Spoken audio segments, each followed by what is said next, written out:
안녕하세요. 반갑습니다. 3월 14일 월요일 오늘 당신의 기상 전략 진행을 맡게 된 주식 맛집의 정진 전문가입니다. 저는 우선 팍스경제TV에서 주식과 국내 선물, 해외 선물 위주로 방송을 진행하고 있고요. 일단 오늘 3월 11일 월요일 아침 방송 시작하도록 하겠습니다. 저와 여러분들도 저와 같이 이 방송을 보시면서 성공투자하고 싶다 혹은 정진 전문가에게 다양한 정보를 얻고 싶다 하시는 분은 하단에 보시면 QR코드가 있으실 겁니다. 그 QR코드에 스마트폰 카메라 앱을 켜시고 바로 이렇게 갖다 대시면 링크가 자동으로 뜰 텐데요. 그 링크를 타고 톡방, 노란 톡방에 입장하시면 제가 실시간으로 장중에 정보를 공유해드리고 시황을 설명해드리고요. 또 종목 분석 및 기타 현재 강한 섹터 및 거기에 대한 특징주, 이슈 포인트에 대해서 다양한 자료와 정보를 제공드리고 있습니다. 금일 하나, 그리고 스팟 종목이나 이슈가 될 수 있는 종목 등 관심 종목 등 위주로 매매 전략도 좀 제시해드리고 있으니까요. 이 기회 놓치지 마시고 방송하는 이 시간 동안에만 입장이 가능하시니까 많은 참여 부탁드리도록 하겠습니다. 자, 오늘 미국의 지난 금요일 저녁에 미국 시장은 아무래도 3월 소비자 세도지수 자체가 기대 인플레이션이 좀 장기화되는 우려에 좀 약세를 출발했습니다. 아무래도 좀 초반에 푸틴이 우크라이나하고 회담에서 협상이 좀 긍정적으로 진전이 있었다라는 소식이 전해지면서 장 초반에는 좀 강세를 보였거든요. 그래서 좀 상승세 기조가 좀 보였었는데 이내 이제 소비자 심리 지수가 아무래도 좀 안 좋게 나오면서 소비 둔화 우려가 다시금 불거졌고요. 그로 인해서 상승분 좀 반납하면서 하락 전환하는 이러한 모습을 보였습니다. 그리고 미국도 역시 마찬가지로 러시아에 대해서 추가적인 제재를 계속 발표했습니다. 그러면서 러시아에 대한 발표가 제재에 대한 발표가 아무래도 우려를 나타내면서 장중에 좀 굉장히 많이 좀 낙폭이 확대되는 모습을 보였거든요. 네, 그래서 아무래도 골드만삭스 미국의 IB죠. 대표적인 금융 IB 여기서 미국의 GDP 전망치 자체가 올해 좀 하향할 수 있다. 경기 침체 가능성도 20% 가까이 있다라고 좀 하향 전망했습니다. 그러면서 지수에 투자 심리가 좀 크게 위축이 되면서 지수에도 좀 안 좋게 조정을 보이는 약세 국면이 좀 지속되는 모습을 보였습니다. 아무래도 원자재 가격 자체에 굉장히 상승에 대한 이러한 것들이 굉장히 좀 부담이 작용이 됐었고요. 바이든 대통령이 러시아하고 정상 무역 관계를 종료를 하고요. 지휘권을 좀 박탈한다라고 발표하면서 추가적인 좀 제재안을 발표했습니다. 아무래도 좀 그동안에 최애국 지위가 상실되면서 미국과 러시아 간의 교역 자체를 이제 앞으로는 조금 박탈하는 모습을 보일 것이다. 지금 현재로서 미국에서 최애국 지위를 적용하지 못하는 나라가 북한하고 쿠바뿐이었는데 러시아까지 추가가 되면서 모든 미국으로 수출되는 모든 러시아산 제품은 관세가 붙는다. 그럼 당연히 경쟁력이 좀 떨어질 수밖에 없을 것이고 러시아산 제품 자체에 수입하는 업체들도 부담이 크기 때문에 수입이 점차 줄어들 수밖에 없다. 이렇게 좀 보여지고 있고요. 유럽연합 역시 마찬가지로 유사한 조치를 좀 시행할 것으로 지금 전망하고 있습니다. 캐나다는 지난주부터 러시아를 오히려 최후 지위를 제외하고 러시아에서 수입되는 모든 제품에 대해서 35%의 관세를 적용하고 있습니다. 그래서 미국이 아무래도 전 세계에서 경제 대국이다 보니까 미국의 경제 자체를 보면요. 소비가 굉장히 큽니다. 내수 소비가 엄청나게 강합니다. 인구 3억 명 이상이 되는 엄청난 인구로 인해서 내수가 굉장히 활성화되어 있고 그러한 내수 시장을 기반으로 전 세계의 각종 제품들을 수입하고 사용하는 이러한 역할을 하다 보니까 굉장히 미국에 대한 수출하고 싶은 나라들의 수출국들의 입장에서는 굉장히 큰 시장입니다. 그러기 때문에 아무래도 모든 나라에 대해서 미국에 대해서 거래를 하지 않으면 크게 산업이 성장하거나 발전할 수 없는 이러한 사태까지 벌어지다 보니까 러시아에도 그만큼 미국에서 수입하는 모든 제품에 대해서 관세가 좀 적용된다면 당연히 러시아 입장에서는 타격을 받을 수밖에 없고요. 또 지금 전 세계적으로 봤을 때, 그 전에 앞서서 러시아가 미국에서 23번째로 좀 큰 교역 파트너였다고 합니다.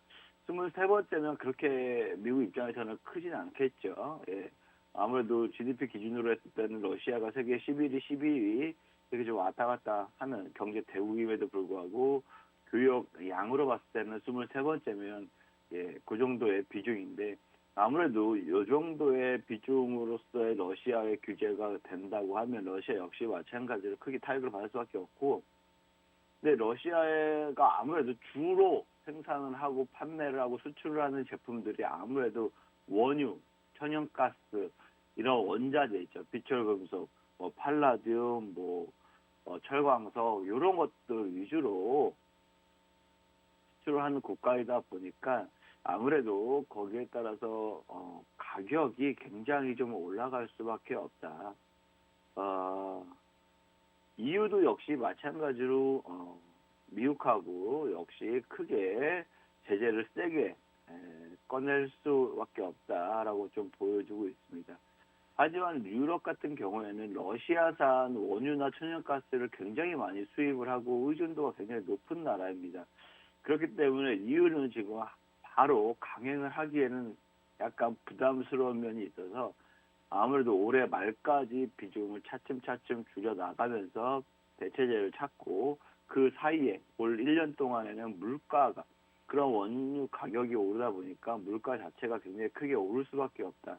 그렇게 물가가 크게 오르게 되면 당연히 모든 생산품에 대해서 비용이 크게 증가할 수밖에 없고 소비자 입장에서는 완제품 하나 사는 데 있어서 높은 가격 부담에 따라서 소비가 좀 위축이 될 수 있습니다. 그렇게 소비가 위축이 되면 전반적으로 경제 자체가 침체가 올 수가 있는 이런 악순환이 계속되고 있거든요. 그렇기 때문에 이러한 것들을 좀 많이 봐가면서 중앙은행에서 금리 정책, 통화 공급 정책 등을 많이 펼치고 있는데 이렇게 좀 원자재 가격 상승으로 물가가 치솟는 이런 상황에서는 아무래도 금리 인상을 빠르게 확대하게 되면 당연히 지금 금리가 오른다는 얘기는 각 모든 기업들이 자금을 융통하거나 사업을 할 때 있어서 많은 대출을 일으키고 나서 거기에 따라서 투자를 하고 공장을 짓거나 물건을 수입하거나 이러한 운영을 하는 시스템인데 금리 인상이 되면 이러한 기업들의 이자 지급에 대한 부담감이 늘어날 수밖에 없고 더군다나 또 물건이 잘 안 팔리게 되면 이런 부채는 쌓이고 쌓이게 되면 결국에는 기업들에 크게 타격을 받을 수도 있다. 이러한 악순환적인 흐름이 계속적으로 나타나기 때문에 중앙은행에서 금리 인상에 대해서 가파르게 올리는 것보다 차츰차츰 올릴 수 있는 계획으로 설정을 했는데 지금 워낙 또 러시아 전쟁이 터지다 보니까 기본적인 소비재, 필수 원자재 가격이 올라서 지금 가파르게 물가가 오르고 있는 상황입니다. 그렇기 때문에 지금 물가가 가파르게 오르고 있고 우리나라도 역시 마찬가지로 기름값만 보더라도 경유가 거의 2,000원이 넘어가는 데도 있습니다. 이 정도로 지금 굉장히 하나하나 모든 소비 생활에 있어서 기초적인 것부터 가격이 빠르게 오르기 때문에 완제품까지 오르는 데는 시간 문제다. 뿐만 아니라 지금 또 가장 문제가 되고 있는 부분이 바로 식량입니다. 식량에 대해서는 제가 잠시 이따가 좀 말씀을 드리고요. 아무래도 지금 러시아 항공기 운항 금지했죠. 그 다음에 스위스도 러시아 자산을 동결 다 했고요.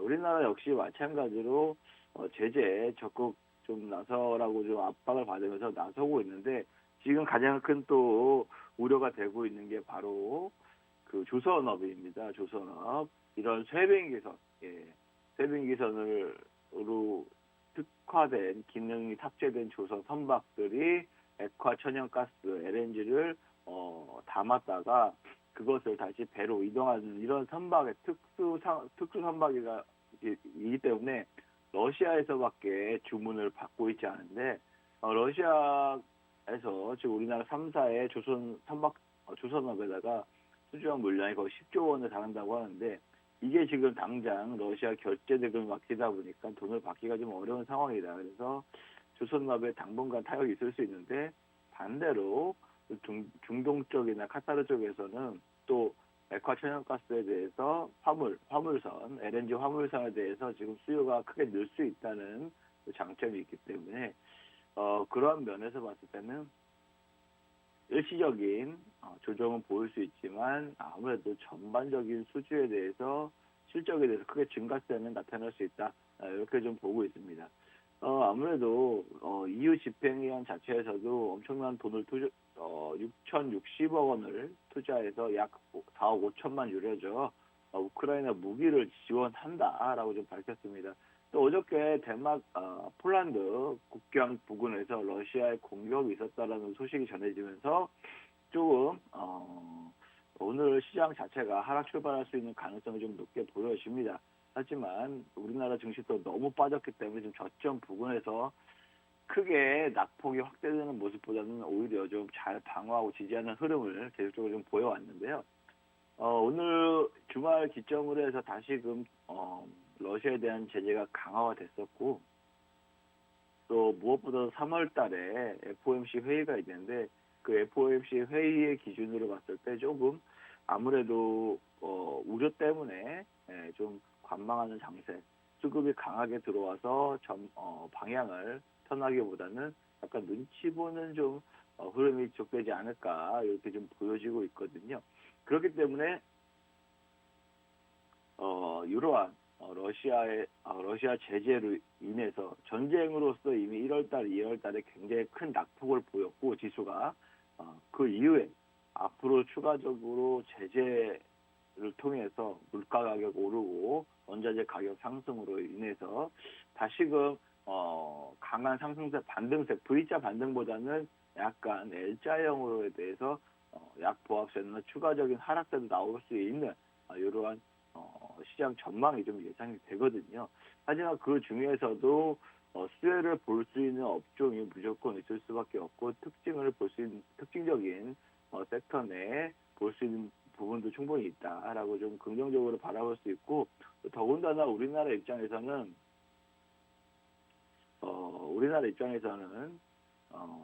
이번 새롭게 정부가 바뀌었습니다. 네, 바뀌었고 새롭게 바뀐 정부에 대해서 그동안에 소외됐던 산업 다시금 육성을 하거나 투자를 하거나 이러한 관점에서 다시금 그러한 특징 산업이나 섹터가 강한 상승세를 나타낼 수가 있고요.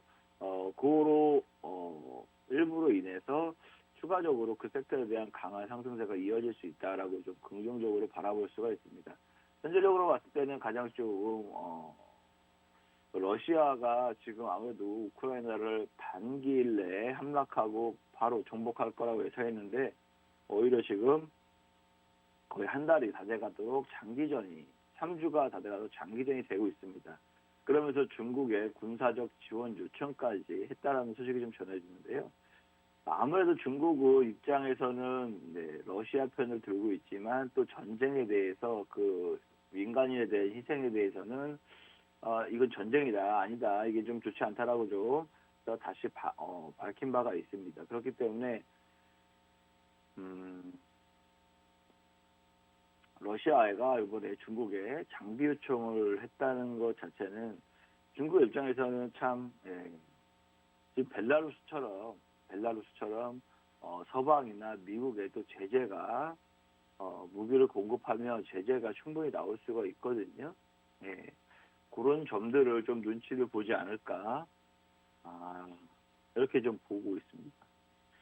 중국 자체에서도 우크라이나 사태에 대해서 지금 애도를 표하고 있는 상황이다. 말은 이렇게 하는데 아무래도 이렇게 좀 지원 요청했다. 중국에서는 뭐 들어본 적도 없다, 아니다라고 좀 발뺌을 하고 있는 모습인데 아무래도 지금 미국 역시 마찬가지로 중국한테 러시아 지원하지 말라고 얘기했겠죠.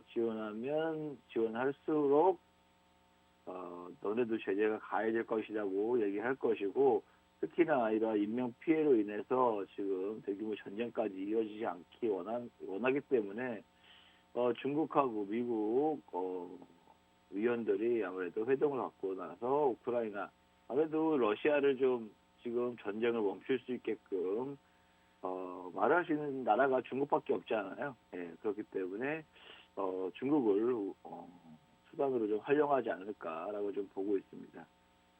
좀 우리나라한테는 좋지 않은 소식이 바로 요 원자재 가격 상승입니다. 전 세계적으로 안 좋겠죠. 특히나 우리나라는 전반적으로 수출 국가입니다. 예, 내수 시장이 받쳐주지 못하기 때문에 수출로만 먹고 사는 나라예요. 그렇기 때문에 이렇게 리튬, 구리, 알루미늄 이런 원자재를 수입해서 이것을 가공하고 무엇을 만들어서 다시 여기를 수출하는 이러한 산업을 가진 나라인데 이런 원자재 가격이 상승하면 상승할수록 당연히 단기적으로 봤을 때는 지금 갖고 있는 재고자산 가격이 올라가면서 실적에는 긍정적으로 나타날 수 있지만 이게 만약에 1년 이상이 되는 장기화가 된다. 그러면 당연히 부담이 될 수밖에 없고요. 기업 입장에서 충분히 우리나라의 기업들 산업 자체에 큰 영향을 가져갈 수밖에 없다. 이렇게 좀 보고 있습니다. 특히나 에너지 자체 가격이 우리가 원유 한 통 안 나는 나라이기 때문에 점량 수입을 하고 있는데 이것을 가공해서 다시 수출하는 또 업도 하고 있거든요. 에너지 원유를요. 네. 그렇기 때문에 정제 마진이라고 하죠. 이런 것도 우리나라가 다시 가공해서 해외로 또 수출하는 역할을 하고 있긴 한데 이 수입 가격이 워낙 또 크다 보니까 아무래도 우리나라 입장에서도 굉장히 지금 예의주시하면서 물가 상승에 대해서 좀 긴장을 하고 있는 모습입니다. 아무래도 에너지 아까 말씀드렸던 식량 문제도 굉장히 지금 크게 이슈가 될 수밖에 없습니다. 지금 중국 입장에서도 러시아에서 밀, 옥수수 이런 것들을 수입을 많이 하고 있거든요. 네, 물론 러시아에서 각종 글로벌 제재가 들어오면 중국이 그것을 다 수입할 수 있는 이러한 상황이 된다라고 해서 러시아 입장에서 배짱을 부릴 수가 있는데 식량 문제는 조금 러시아 내에서도 다 소화를 못할 수가 있어요. 러시아에서 식량 부족 사태가 나타날 수도 있다. 그렇게 되면 중국도 역시 마찬가지로 크게 타격받을 수밖에 없고 이러한 세계 3대 곡창지대라고 할 수 있는 미국이 첫 번째고 두 번째가 아르헨티나, 세 번째가 우크라이나라고 좀 볼 수 있는데 우크라이나가 좀 이게 전쟁으로 인해서 땅이 폐허가 되고 수확을 제대로 할 수 없게 된다면 유럽을 기점으로 해서 식량량이 좀 당연히 크게 발생할 수 있다. 그래서 이 식량 문제가 또 향후에 굉장히 글로벌적으로 이슈가 될 수도 있다라고 좀 저는 보고 있거든요. 그렇기 때문에 일반 단순히 지금 현재로서는 에너지가 당장의 급한 불이 에너지입니다. 왜냐하면 워낙 경제가 전 세계적으로 경제가 발전하면 발전할수록 에너지를 소비할 수 있는 양이 훨씬 커지고 그것을 더 많이 생산해서 공급을 해야 되는데 현재 그렇지 않고 있는 상황이다 보니까 이 상황에서 러시아산의 천연가스나 뭐 이런 원유들이 막히다 보면 당연히 크게 유럽의 입장에서는 급한 불이 될 수밖에 없고요. 유럽뿐만 아니라 미국, 전 세계, 아시아 전 세계적으로 봤을 때도 충분히 부담이 될 수밖에 없는 상황이 될 수 있다. 이렇게 좀 보여지고 있습니다. 지금 현재 당장으로서는 그래서 에너지가 가장 큰 이슈가 될 수 있고요. 그것을 단기적으로 빠르게 해결할 수 있는 게 지금 원자력. 원자력도 그동안에 계속 좀 줄여오고 있는 추세였기 때문에 당장 이 많은 에너지를 감당할 수 있는 부분은 아닙니다. 물론 30년 뒤에는 신재생 에너지의 비중이 굉장히 커지겠지만 지금 당장 뭐 3년, 5년 이내에 에너지를 충족할 수 있는 것들은 뭐 원자력 이런 거 10년 이내에는 원자력 이렇게 좀 커질 수밖에 없고요. 지금 천연가스나 뭐 원유 자체가 막혔기 때문에 지금 당장으로는 뭐 석탄 뭐 이런 것들도 충분히 빠르게 지금 대체재로 가공이 될 수밖에 없습니다. 근데 이산화탄소 배출이 지금 뭐 거의 골드라인이라고 볼 수 있거든요. 예, 이게 탄소 배출 자체가 전 세계적으로 줄이자 말은 해왔지만 다 합의적으로 맞고 경각심을 느끼면서 줄여야겠다라고 했던 게 2011년 파리 기후 협약이었고, 그러면서 전 세계적으로 그렇게 점점점 단계적으로 맞춰서 2030년 혹은 2050년까지 2030년까지 탄소 배출 제로, 2050년까지 탄소 배출 제로 이렇게 좀 방향을 설정을 했었는데, 지금 현재로서는 다시금 한 5년 정도 이러한 단계적 목표가 지연될 수 있다. 이렇게 좀 전망치를 내다보면서 아무래도 단기적으로는 지금 석탄이나 원이나 탄소 배출이 좀 나올 수 있는 것들도 행할 수도 있다. 네, 이렇게 좀 보여주고 있습니다. 그래서 우리나라 정부 지금 새롭게 윤석열 당선인이 원자력 발전에 대해서 굉장히 그동안의 탈원전이었다면 이번에는 아예 전면 뒤집고 원자력 발전을 초강국으로 키우겠다, 투자 육성하겠다라고 좀 밝힌 만큼 우리나라도 그동안 10년 동안 원자력에 대해서 굉장히 좀 약세를 보여왔었거든요. 실질적으로 후쿠시마 원전 사고가 터진 이후부터 유럽에서부터 이런 원자력 발전에 대해서 탈원전 정책이 점차 줄을 이뤄왔었고, 우리나라도 거의 6, 7년 전부터 탈원전 정책이 좀 많이 이슈가 되어 오면서 조금 이러한 원자력 발전에 대해서 산업 자체가 점점점 좀 이렇게 줄어들고 정체되고 있는 상황이었는데, 다시금 그 부분은 원전 정책에 대해서 투자 및 확대에 따르면 충분히 그 이상 원자력 발전에 대한 정책들이 크게 개선될 수 있고, 이 산업이 크게 다시금 턴 어라운드에서 개화가 될 수 있다.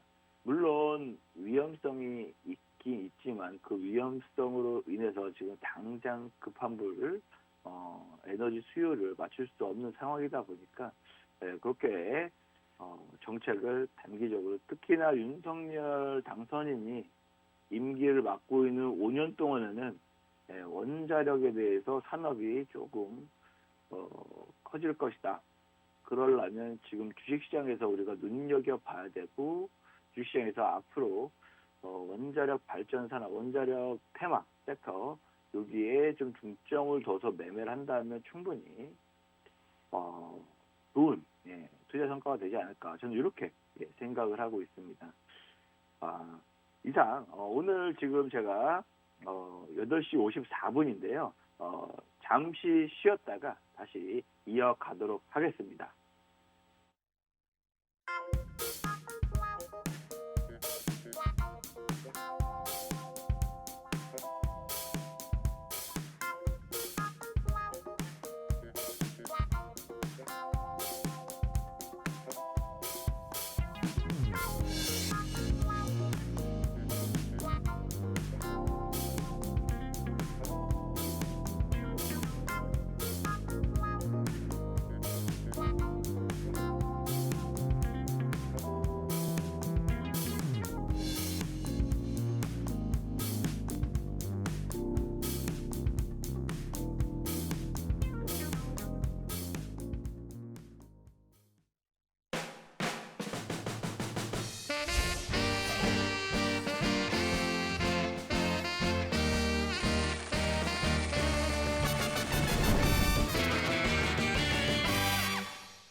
네.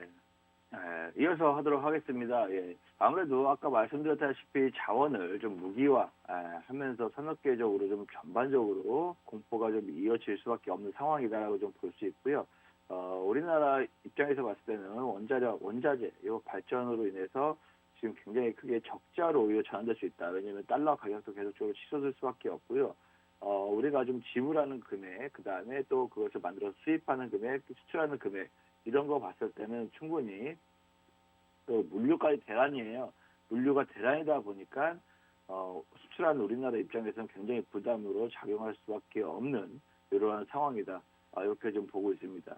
아무래도 올해 가뜩이나 금리 인상, 물가가 올라가면서 금리 인상, 또 미국에서 그동안에 뿌렸던 자금들, 예, 엄청나게 돈을 찍어내서 뿌렸던 자금들이 다시금 회수한다. 예, 이런 식으로 지금 밝혔는데, 여기에서 엎친 데 덮친 격으로 설상가상으로 러시아 전쟁까지 터지면서 원자재 가격이 폭등한 게 굉장히 크게 증시에는 투자 심리가 좀 위축되는, 네, 이러한 모습으로 보여진다. 예, 보이고 있고요. 아까 말씀드렸다시피 세계 식량도 역시 크게 우려가 되고 있는 부분입니다.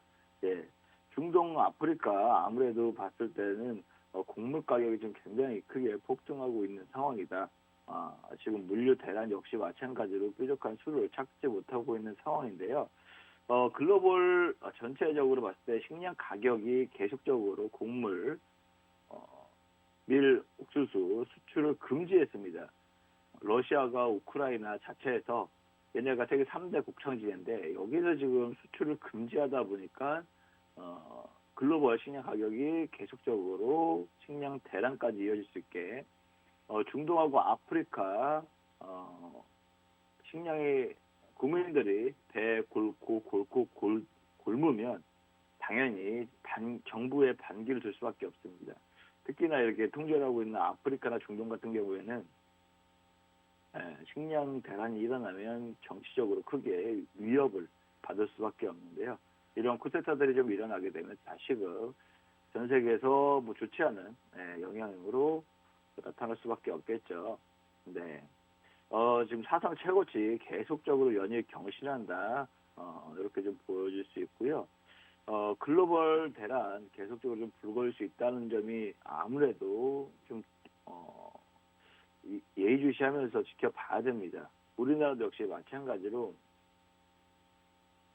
러시아가 전 세계에서 밀을 가장 많이 수출하고 있습니다. 밀이 당연히 그 밀가루에 기본적으로 되기 때문에 뭐 맥주에도 많이 들어가죠. 그다음에 빵 이런 거를 주로 또 해외 같은 경우에는 이런 빵 같은 거를 많이 주식으로 활용하고 있기 때문에 밀이 공급망이 크게 막혀버리면 당연히 전 세계에 크게 문제가 발생할 수밖에 없고요.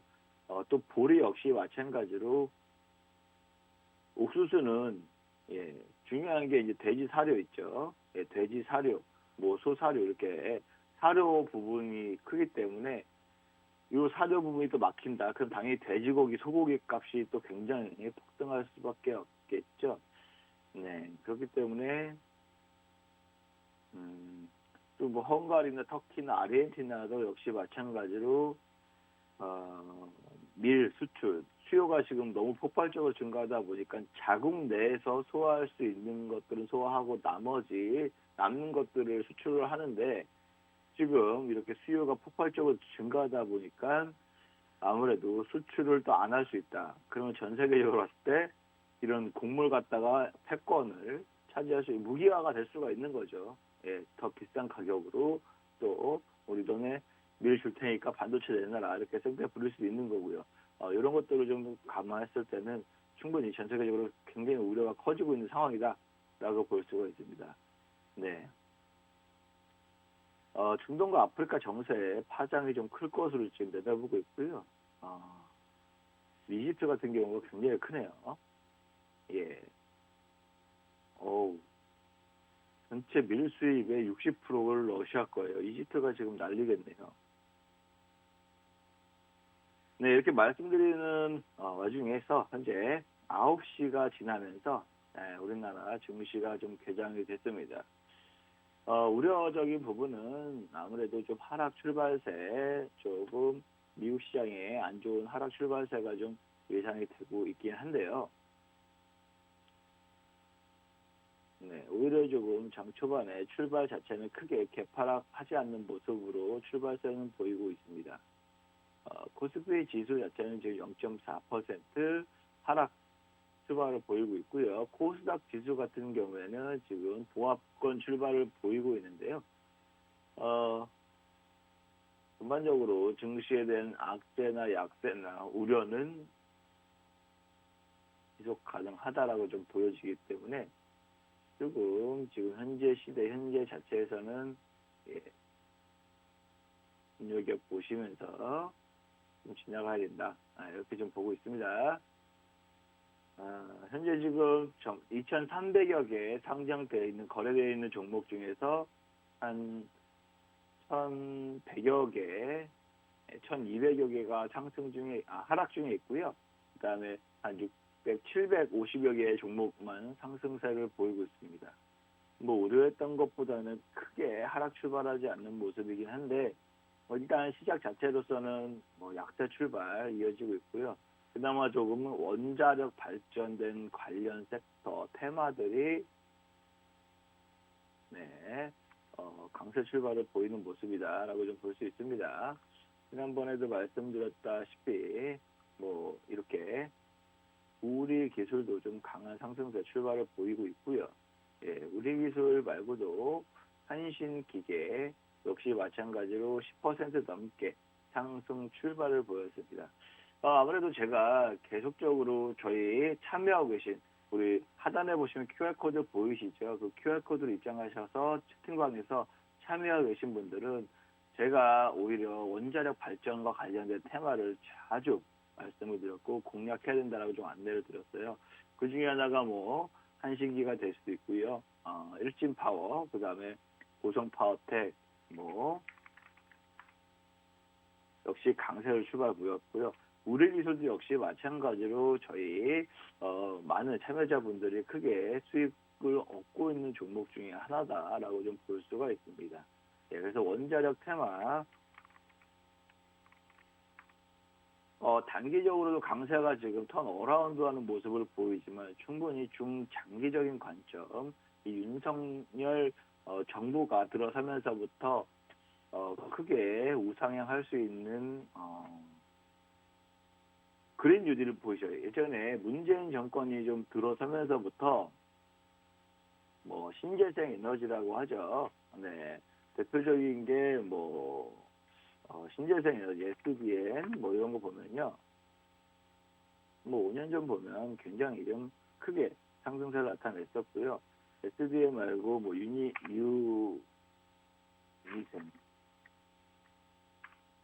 유니슨만 보더라도 주가가 지금 엄청나게 상승을 했습니다.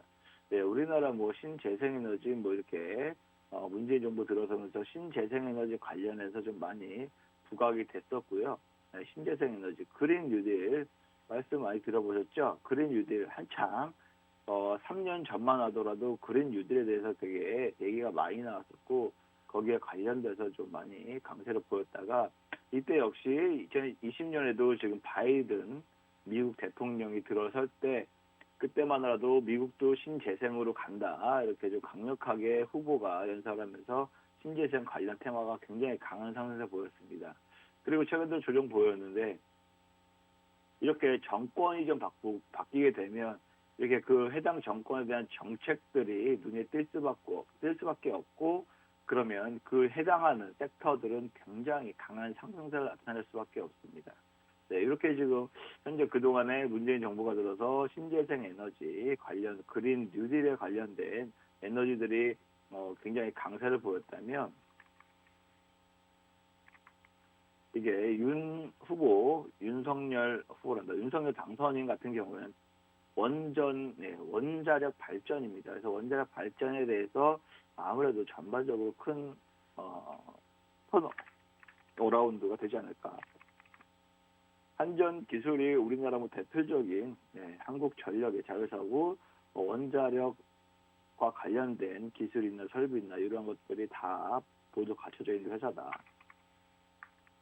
우리 기술 역시 마찬가지로 원자력과 관련돼서 충분히 기술력이 있고 해외에 거래하고 있고 카타르도 수출하고 있다라고 볼 수가 있습니다. 이러한 전력, 플랜트 사업을 하는 업체들도 역시 마찬가지로 원자력 사업과 관련돼서 크게 볼 수 있고요. 두산중공업도 아무래도 원자력 발전에서 큰 수혜 사업을 워낙 크게 했었고 하고 있었고 그동안에도 충분히 이어가고 있었기 때문에 원자력 산업이 탈원전이 되면서 두산이라는 회사가 크게 좀 위축이 됐었는데 다시금 크게 오를 수 있는 네, 크게 기대가 될 수 있는 산업이 되었다라고 좀 보시면 됩니다. 작년에만 보더라도 굉장히 원자력 테마들이 강세를 보일 때 두산중공업도 굉장히 가파른 상승세 보여왔었거든요. 요즘 참고하시면 좋으실 것 같고요. 또 아무래도 주택 250만 호 보급 이 정책 중에 하나였거든요. 예. LTV도 80%까지 좀 완화하고 이렇게 주택 공급도 5년 임기 내에 무려 250만 호를 공급하겠다라고 좀 밝히면서 이런 건설 회사들에 대해서 당연히 기대감이 반영이 되고 있습니다. 그렇기 때문에 이렇게 지금 보시면 건설업을 하는 회사들에 대해서 강한 상승세 계속적으로 좀 나오고 있고요. 네. 건설업들도 굉장히 좀 세게 나오고 있습니다. 그리고 오늘 좀 특징 섹터로 보시면, 요 비료, 식량과 관련해서 곡물 관련주들도 오늘 좀 강한 상승세 나타내고 있습니다. 팜스토리도 역시 마찬가지고, 미래생명자원도 지금 곡물 관련주를 좀 부각이 되면서 강한 상승세가 나왔었는데 오늘도 상승세 유지하고 있는 모습입니다. 네. 이게 단순히 원자재 가격만 상승한다고 해서 끝나는 것이 아니라 이렇게 곡물 가격 계속적으로 상승하죠. 조정을 받았을 때 제가 지난주에도 말씀드렸지만 오히려 지금 이런 원자재 관련 테마들은 단기적으로 상승할 수 있는 재료들이 계속 있습니다. 또 더군다나 제재까지 한다고 하면 제재를 강화한다고 하면 거기에 대해서 가격이 굉장히 크게 상승할 수밖에 없는데 그런 상승으로 인해서 이런 원자재뿐만 아니라 곡물도 식자재라고 볼 수 있죠. 이런 것들도 계속적으로 강한 상승세가 돌고 돌아서 수급이 돌고 돌아서 강력하게 상승할 수 있는 요인이 되니까 오히려 이런 종목들은 좀 조정을 받거나 급등을 했으면 당연히 급락도 합니다.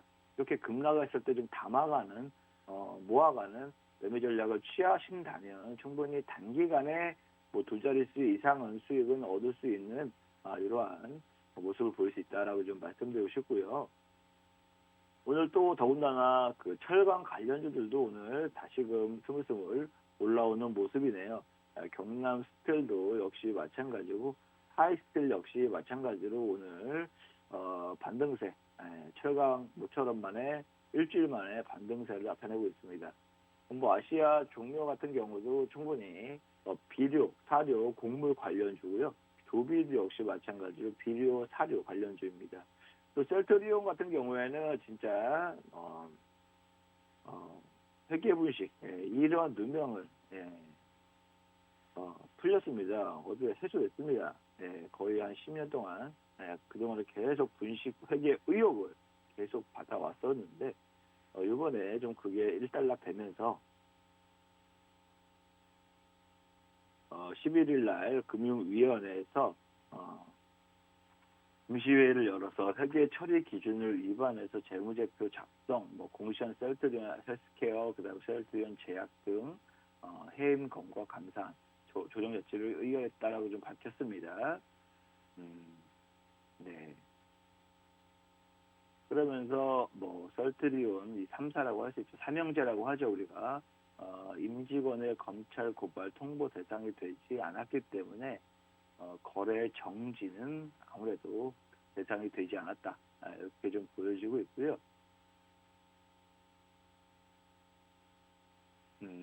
그렇기 때문에 지금 회계 분식에 대해서 굉장히 거래 정지되지 않을까. 또 예전에 이런 게 있었잖아요. 예전에 지금 신라젠도 크게 이슈가 됐었고 제약 바이오 회사들은 이런 악재들이 계속적으로 좀 나타나기 때문에 거래 정지도 가끔가다 나타날 수가 있던 악재가 뜨기 때문에 이런 게 좀 악재 해소로 단기적으로 반등세 나올 수 있습니다. 하지만 제약 바이오 지금 섹터가 수급이 들어오는 섹터는 아니에요. 근데 주를 이루는 섹터가 아니기 때문에 당분간은 반등이 오더라도 일시적일 수밖에 없고 제약 바이오 섹터는 거의 2, 3년 주기로 회전하는 것 같습니다. 네. 지금 뭐 작년까지 굉장히 크게, 재작년에 굉장히 크게 주가가 뭐 3~4배 이상 상승했다고 하면 작년 한 해 그 상승분을 다 반납했어요. 네. 그리고 추가적으로 이 차트를 보시면서 말씀드리기 좀 더 수월하니까. 예, 그동안에 이렇게 굉장히 2017년에도 제약바이오 붐이 일면서 굉장히 크게 상승했었죠. 그리고 18년도, 19년도에 조정을 받고 이 19년도 이때가 아무래도 미중 무역 전쟁이 터지면서 거의 최악으로 치달았고, 예, 그 이후에 또 코로나가 터지면서 2018년도구나, 이때구나. 네. 아무튼 여기까지 코로나가 터지면서 이후에 제약바이오도 지금 뭐 치료제와 관련된 이슈가 돌면서 코로나 백신, 코로나 치료제, 제약바이오 섹터가 전반적으로 다시금 수급이 돌았다. 그러면서 강한 상승세 나타냈다. 하지만 지금 그 상승분을 1년 만에 좀 다 뱉어냈어요. 단기적으로 반등은 회계분식에 대한 악재로 하락한 부분이 이 부분이라고 하면 이 부분은 만회할 것으로 보여지고 있고요. 예, 이 하락 만회할 것을 보여주고 있고요. 하지만 제약바이오 섹터가 지금 워낙 또 강세를 나타내는 섹터가 아니기 때문에 뭐 1년이든 몇 개월이든 크게 뭐 상승할 수 있는 재료는 아니다라고 보여지고 있습니다. 제약바이오 섹터 같은 경우에는 오히려 조금 오를 때 세게 오르기 때문에 네, 오히려 횡보하거나 조금 조정 국면에서는 뭐 담아가거나 모아간다는 전략보다는 조금 빠져 있다가 나중에 다시 진입하는 게 좀 좋지 않나. 다시금 돌아왔을 때, 강세를 보였을 때 제약바이오는 그때 진입하는 게 좋지. 이렇게 좀 1~2년 조정을 보일 때는 잠깐 빠져 있다가 지금 현재 강한 섹터들은 아까 말씀드렸다시피 원자력 발전, 그 다음에 건설업 다음에 바로 건설 기자재도 들어갈 수 있죠. 예, 건자재.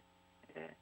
그리고 또 말씀드렸다시피 원자재 관련주들, 뭐 철강, 그 다음에 뭐 조선 선박, 철강, 그 다음에 곡물, 예, 식량난, 곡물, 그 다음에 뭐 철광석, 뭐 비철금속 등 이런 것들도 계속적으로 좀 이어질 수 있거든요. 조정을 보였다가 다시 강한 상승세가 나타날 수 있거든요. 이렇게 지금 알 수가 없기 때문에 될 수 있으면 이런 강세를 보이는 테마들 위주로, 섹터들 위주로 좀 공략을 한다면 단기적으로 충분히 이게 강한 그게 급락도 나오지만 다시금 급등도 나올 수 있는, 네. 지금 러시아 제재가 가하면 가할수록 가격이 치솟을 수밖에 없고요. 그로 인해서 철강 가격도 올라갈 수밖에 없어요. 철강 가격이 올라갈 수밖에 없습니다. 특히나 배를 만드는 회사들도 지금 배를 만드는데 가장 많이 들어가는 게 철강이죠. 철강으로 하죠. 후판. 이걸로 만들기 때문에 후판 가격 상승이 나올 수밖에 없고 철강에 원자재를 하시는 철광석 있죠. 철광석 가격도 지금 역대치로 가장 크게 가파르게 오르고 있기 때문에 그러한 점들 참고하시면서 매매하시는데 지금 현재 돈이 어디로 들어가고 있구나라고 좀 판단하시면서 투자하시는 게 가장 현명하지 않을까 저는 이렇게 생각을 합니다. 저는 주식을 한 패션이라고 좀 예를 많이 들거든요. 패션도 계속적으로 유행이 바뀌잖아요. 긴 뭐 6개월, 뭐 3개월 혹은 뭐 이렇게 긴 단위로는 뭐 2~3년까지도 유행이 가곤 있지만 주식시장도 역시 마찬가지예요. 대세적인 물줄기로 봤을 때는 한 테마가 정권이 들어서면 거기에 강력하게 드라이브 걸면 그 강력한 물줄기로 해서 하나의 줄기의 테마가 좀 형성이 될 수 있고요. 강력한 섹터가 형성이 될 수 있고요. 그 쪼개서 뭐 6개월, 3개월 혹은 1개월 이렇게 쪼개서 보면은 혹은 하루까지 매일매일 수급이 돌아가면서 오늘은 여기 갔다가 오늘은 원자력 갔다가 내일은 곡물 갔다가 내일은 뭐 신재생 갔다가 또 내일은 뭐 철강 갔다가 이렇게 돈이 계속적으로 옮겨 다닙니다. 하루마다 혹은 반나절마다도 이렇게 빠르게 회전이 되거든요. 예, 그렇게 빠르게 회전이 되다 보니까 실질적으로 패션의 유행이 바뀌듯이 우리 주식시장에서도 테마가 유행하는 테마, 예, 흔히들 돈이 몰리는 쪽이라고 하죠. 그게 수시로 바뀌기 때문에 그러한 것들을 아무래도 공략하려면 빠르게 지금 현재 정세를 현세를 빠르게 파악하고 있어야 되고, 여기에 관련된 대장주가 뭐가 있지, 여기에 관련된 수혜주가 뭐가 있지를 미리미리 공부해놓고 알고 있어야지 요 유행이 돌아왔을 때 빨리빨리 그 종목을 담아놓고 매매하다 보면, 네, 한신기 같은 경우에도 굉장히 이것도 원자력 테마 작년부터 계속적으로 수익을 얻어가고 있지만 이렇게 상승할 때마다 그렇게 수익을 냈던 종목 중에 하나예요. 그리고 이렇게 좀 조정을 보유하고 나서 2월 달에 다시금 유럽에서 텍소노미로 시행됐잖아요. 분명히 우리나라도 바뀔 수밖에 없다. 그렇기 때문에 제가 2월 내내 원자력 테마를 담아야 된다라고 말씀을 드렸고, 한신기계 이때도 담았지. 우리 톡방에 계신 분들 있죠. 지금 하단에 보시면 QR코드가 있잖아요. 그 QR코드에서 입장하신 분들 거의 한 1000여 명 가까이 되시는데, 제가 거기 방에서도 매번 말씀드릴게요. 원자력 테마는 꼭 담아가야 된다. 그래서 한신기계도 크게 수익을 얻었던 종목 중에 하나고, 마찬가지로 여기서도 마찬가지로 제가 1월, 12월부터 오히려 원자력 테마는 가져가야 된다 했고, 1월 달에 시장이 엄청나게 폭락했는데도 불구하고 좀 지지가 됐어요. 덜 빠졌어요. 다른 종목, 다른 테마에 대비해서 덜 조정을 받았고, 만회하는 것도 일주일 만에 그 하락분을 바로 만회하는 모습을 보였거든요. 이만큼 이제는 또 정책이 아예 바뀌었습니다. 예, 완전 바뀌었어요. 윤석열 당선이 된 이후부터는 이제부터는 시작이 되는데, 물론 상한가 가고 이거 단타치라고 말씀드린 건 절대 아니고요.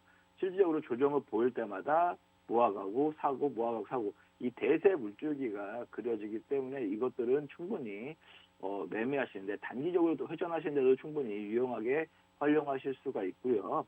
나는 그래서 이거 그래도 1년 동안 투자하겠다 생각이 드시면 한 번에 이런 고점에서 한 번에 전 금액을 사지 마시고, 이게 조정 바르고 시장 러시아 이슈로 러시아 만약에 막 사고 나서 엄청나게 터져서 하락하고, 그다음에 뭐 때문에 증시가 빠지고 전 세계적으로 빠질 때, 그럴 때마다 좀 모아가는 전략을 세우신다면 충분히 대세 물질기에 엄청난 분할 매수라고 하죠. 월급 날마다 주식을 매수한다 생각하시면서 매수하시는 게 오히려 1년, 2년, 3년, 4년 보고 투자하시는데 충분히 도움이 많이 되실 겁니다.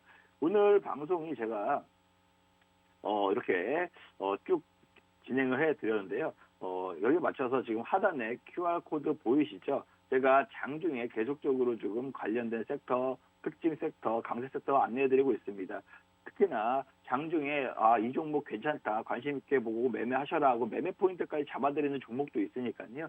지금 바로 방송 끝나기 전에 입장해 주시고요. 네, 오늘 3월 14일 월요일 활기차게 시작하시고, 오늘도 꼭 이번 주 내내 성공 투자하시고 다음 주에 다시 인사드리도록 하겠습니다. 이상 주식 맛집의 정진 전문가였습니다. 감사합니다.